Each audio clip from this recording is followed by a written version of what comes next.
Welcome back to another episode of Black Art Matters with Broadway Dallas. Today we are joined by special guest Tiana Shuntáe Alexander.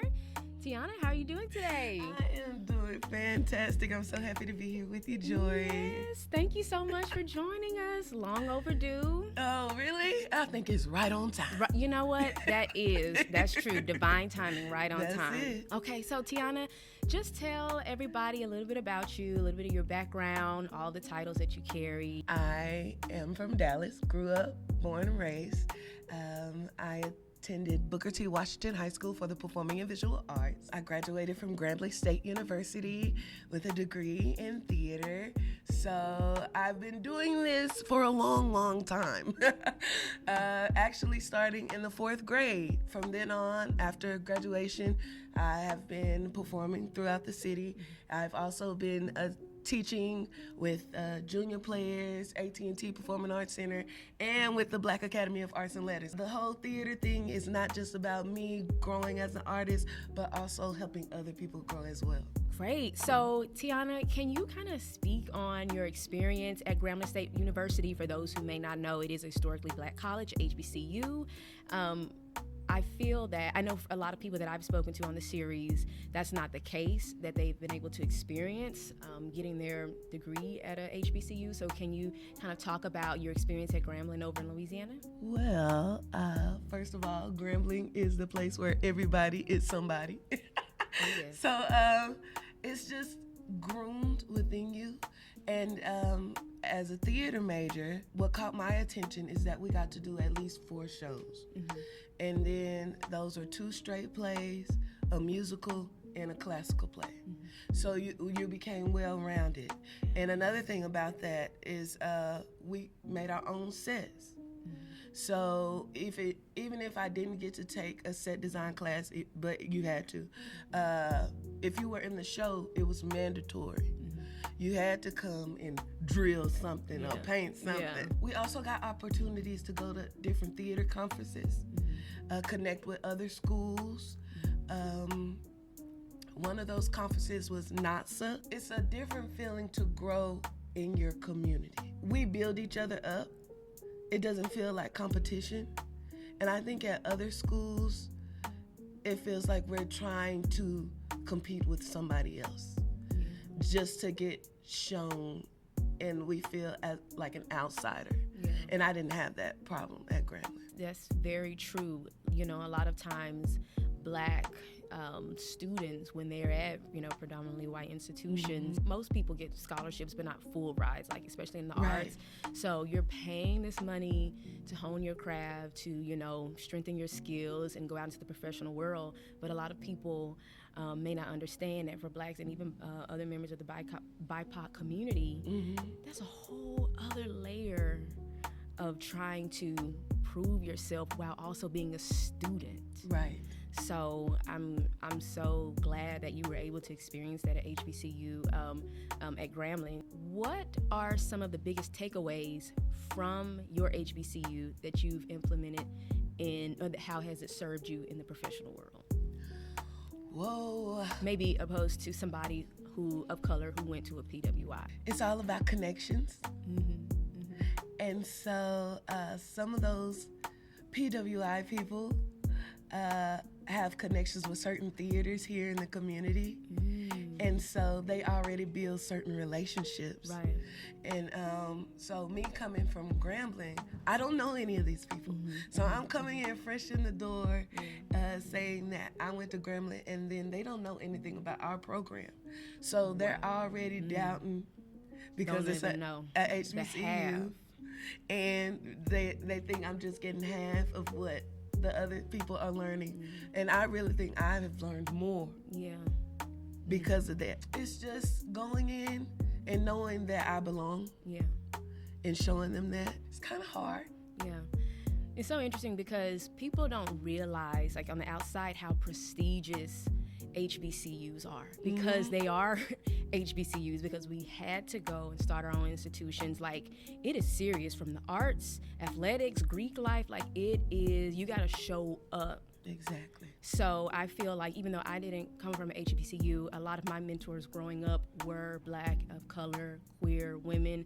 So I knew I belonged in the theater space. Like nobody was able to tell me that coming to a town where it's dominated by, white artists, white leaders. So thank you for sharing that. So let's talk about some of the roles that you've been able to play here in Dallas. Okay. You're a leading lady. Well, I'm getting You're there. a leading lady. So what are some of the roles that you've played in Dallas that you've really enjoyed, that you felt like was rightfully yours, that you earned, that you showed up for, you auditioned for? Talk about some of the roles that you've done here in town. Ooh, so let's go with my most recent ones. Yeah. Like first starting with Hello Dolly. Yeah. At first I was skeptical about Right. going to audition for Hello Dolly because we all know who she plays. But that one, Miss Pearl Bailey. Yeah. That's who I was holding on to.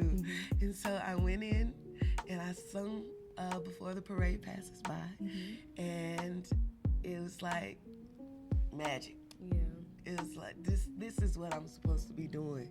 And so that experience opened a lot of doors for me. Yeah. And I think that's because they were trying to figure out who is this girl playing Dolly. So, Yeah. You talking about like the audience and the patrons. Yes. It was like a buzz. Like, yes. Yeah. Because it was, I think they weren't expecting it. And especially in Fort Worth. Yeah. I'm like, Yeah.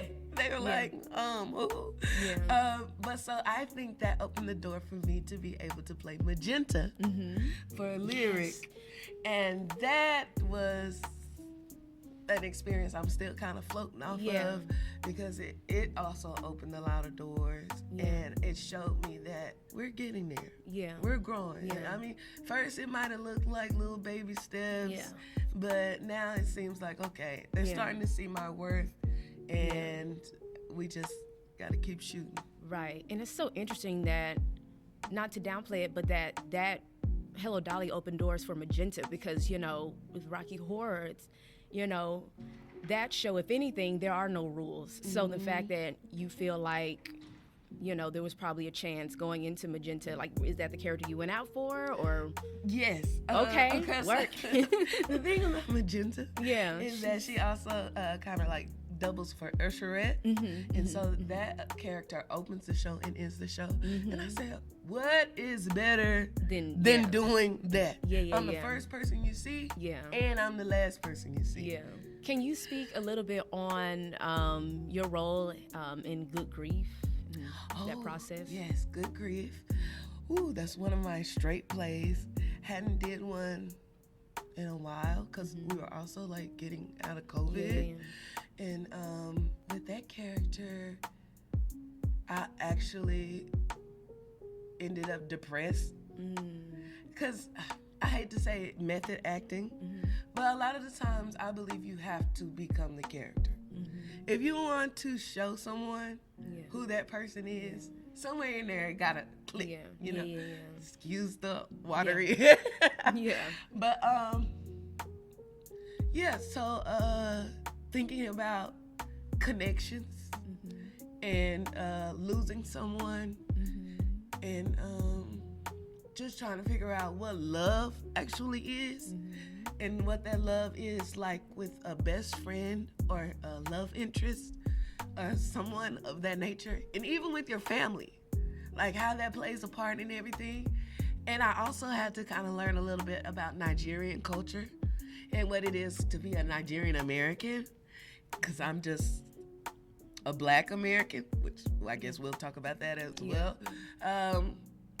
So it was just a wonderful experience. And one thing that I also enjoyed, I love physical acting as well. And I had to do like a wrestling scene.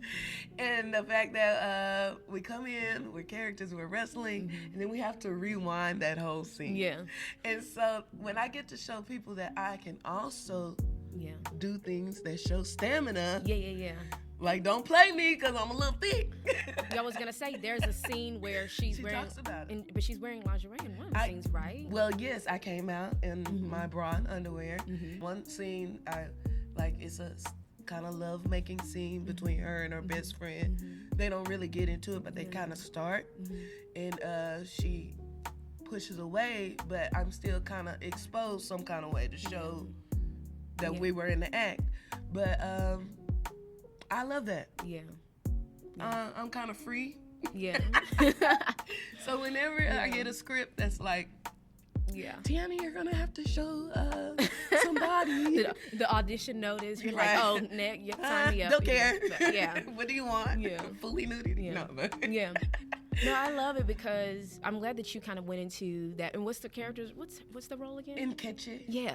So, and for those who know you, like, hands down, like, people know that you are a comedic actress. Like, that's one of your strong points. So the fact that you were able to go and do, you know, something more dramatic, which I know you have experience in that, it was probably really nice to kind of tap back into that and also, like, showcase it. Yes, exactly. Because I don't want to get put in a box. I don't think nobody wants to be put in a box. I want to be able to play everything. Yeah. Like, even the little skinny mini people roles. Like, put me as Mimi in Rent. I mean, I want to play everything. Like, I even auditioned for male roles. Because in Prelude to a Kiss, I played a male role. In 12th Night, I was Toby Belch. So, I also think male roles are written a little better than women roles. They have more layers to them. And so, especially the ones who are written by men. Yes. How about that? So it's Women's History Month. Right. Yes, happy Women's History Month. Just kind of name some influential women from, like, the arts, history, like people who you feel like have poured into you and your entire style, aesthetic, everything. Jennifer Lewis, even though I don't know her, I feel like she has sculpted me in certain ways, as I love her personality. And she's a Broadway girl. She's a Broadway girl. So, she is. A lot of people see her do comedy, but she's with the drama too. She done played everybody. She's got the range. She's the mother of Black Hollywood. Right. I also enjoy Angela Bassett's work. Shirley Raff, because baby, she is on the rise. She's getting her flowers. She is getting those flowers, baby. And it's finally, okay? And it's so many. Let's see. Let's go with our community. Let's do it. Liz Michael. Come on, let's go. Do you have any, like, special connections with her, like, that you worked with her? I grew up, at the Black Academy, and her, so she right there in art She would be around, and so I watched her as a child. First show I ever saw was the Christmas Carol when I was, like, in the 8th grade. Which role was she that year? She was Miss Fezziwig. And Christmas Future, because she had the kids in the cage, and that scared me. But yes, the special thing about her is that I came back home from college, and I hit her up, and I was like, they always say connect to people that you know that are doing the things that you want to do, and ask them. So I was just like, let me quit being scary and reach this woman and ask her, how should I get known in Dallas? And all she said was audition for everything. Wow. So how did you take that? How did you? Well, I just took it as they got to see me.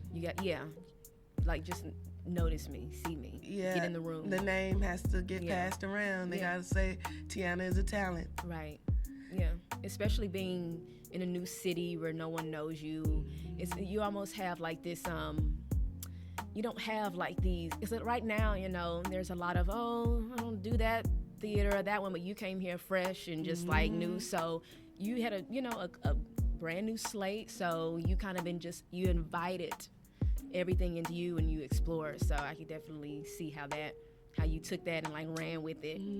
What are your top 3 favorite shows that you've done so far professionally? And it could be the show overall. It doesn't even have to be like that character. It could be like the process, the cast, like something that you like. I want to do the show like tomorrow. Rocky Horror. Okay. Well, okay. Okay. So and then number 2, Medea by Euripides.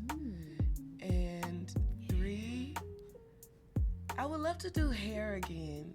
It was at a community theater, but I mean it still had its hairness to it. 'Cause, you know, you become a tribe, but it's just the feeling of the show and what it stands for. Yeah. And I think Hair is just a story that we can keep retelling because we still need to show that we can be together. Yes, and it's Aquarius season, so that was perfect. Happy Aquarius season. Okay, Tiana, so as we wrap up, I meant to ask you this question earlier. What does Black identity mean to and for you? Black identity means, number 1, I don't really like to say this, but I don't like being identified as a color. Why do we have to be Black? I mean, yes, they say African American as well, but we're not African, and it's people here that are. So what do we really classify as? So I had to dig deep within myself and go with the saying, I'm Black and I'm proud. Absolutely. Because that's just what I am. And that means a lot to me. It means that I have a lot to stand up to. There's so many people before us who have done great things. And I've always said, I want to be the first to do something, even though everybody is so many firsts. But as a Black person, to be a first is just a statement that can be any other. Yeah, I mean, without a doubt, it means progression. There's always, so there can be a second and third and eighth and so on. I love it. So if you could give advice to any younger performer, what would you tell them? And this young performer could be anybody. They could look like anything, be who they want to be. What would you tell them? Young performer, it may sound cliche, but believe in yourself. And sometimes that gets hard, but the people around you are not a guarantee. Yeah. So if you know deep down in your heart what path you're supposed to be on, keep going. And trust yourself. Art is hard, but they say you can't spell heart without art.